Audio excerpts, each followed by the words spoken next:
Assalamualaikum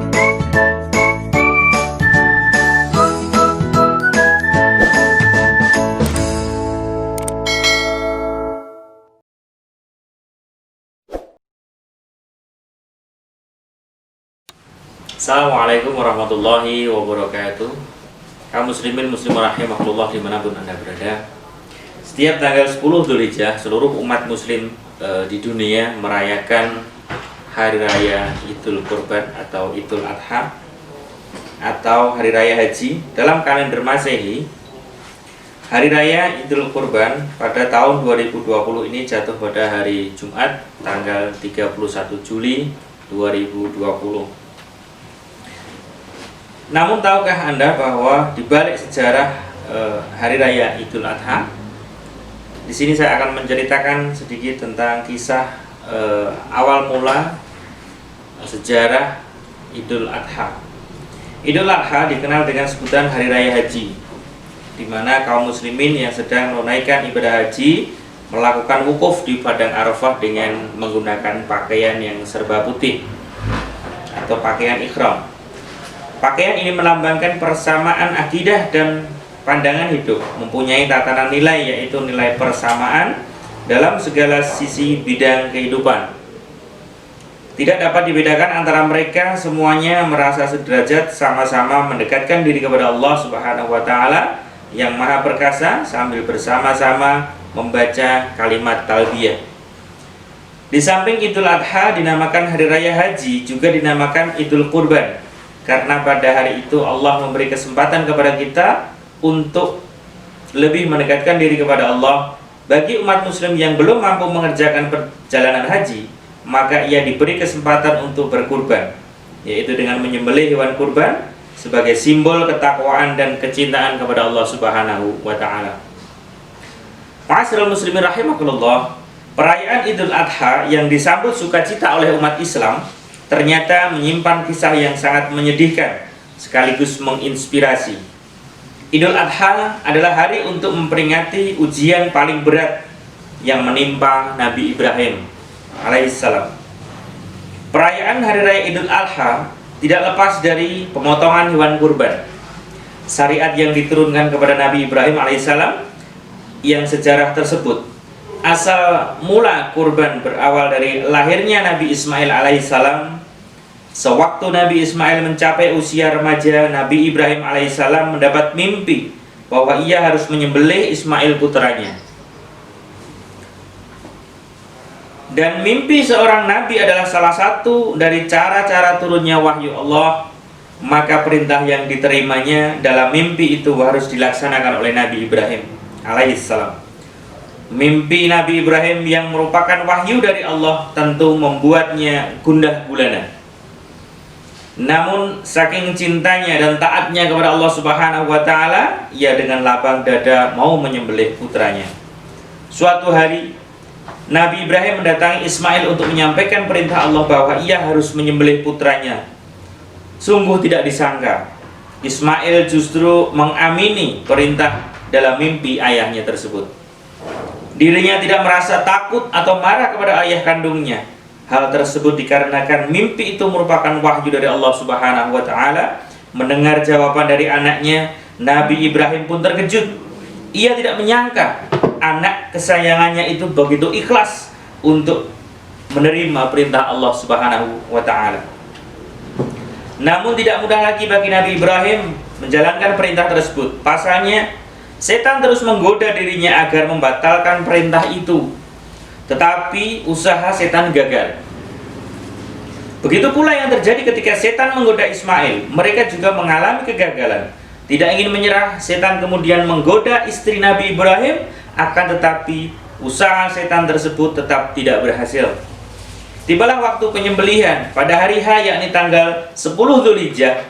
Nabi Ibrahim dan putranya pergi ke tanah lapang untuk menjalankan perintah Allah Subhanahu wa Ta'ala tersebut.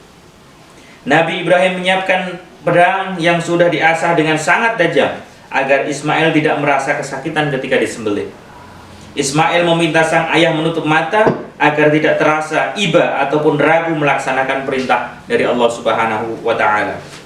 Namun ketika Nabi Ibrahim mulai menyembelih anaknya, pedang tersebut selalu terpental Ismail kemudian berkata bahwa dirinya ingin tali pengikat yang ada di tangan dan kakinya dilepas. Hal itu dilakukan agar malaikat dapat menyaksikan bahwa ia taat kepada Allah Subhanahu wa Ta'ala.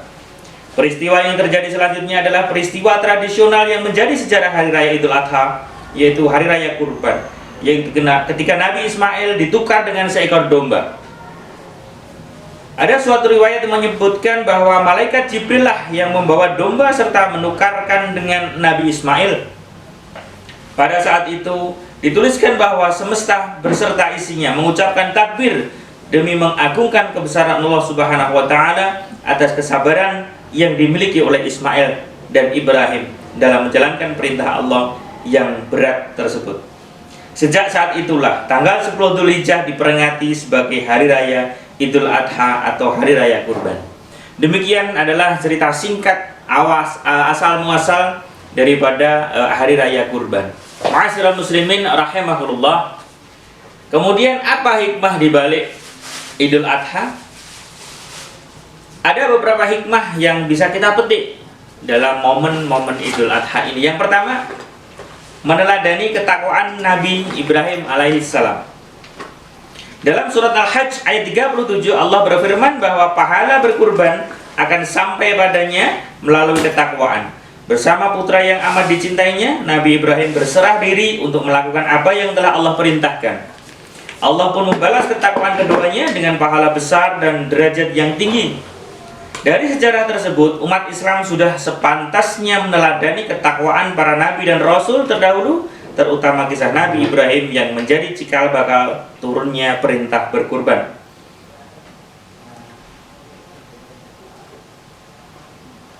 Kemudian yang kedua, meningkatkan kualitas diri.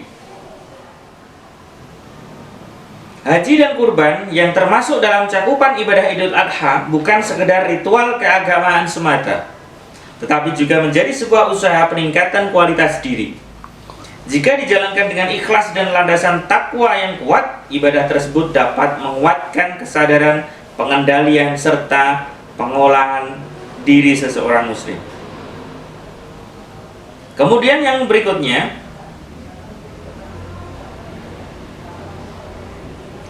menjadi sumber motivasi untuk meningkatkan taraf hidup. Selain dapat meningkatkan kualitas diri, hikmah Idul Adha juga bisa memotivasi setiap muslim untuk meningkatkan taraf hidupnya.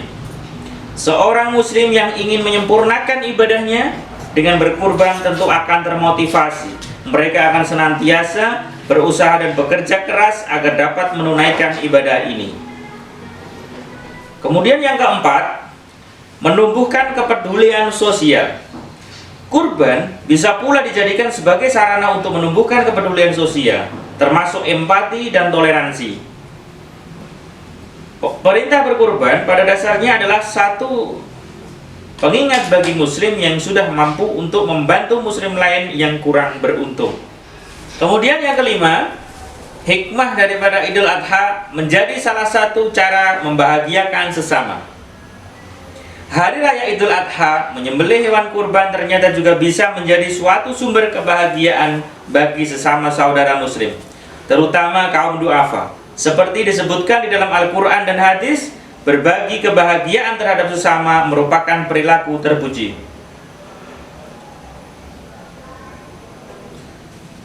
Allah tidak hanya memanggil orang-orang yang mampu untuk berkurban, tetapi Allah akan memampukan orang yang terpanggil hatinya untuk berkorban. Demikian tadi sejarah singkat dan juga hikmah daripada Idul Adha. Semoga kita semuanya bisa memetik hikmah daripada yang apa kita sampaikan tadi. Dan yang terakhir, yaitu ada kata-kata menarik. Allah tidak hanya memanggil orang-orang yang mampu untuk berkurban, tetapi Allah akan memampukan orang-orang yang terpanggil hatinya untuk berkurban. Demikian, assalamualaikum warahmatullahi wabarakatuh.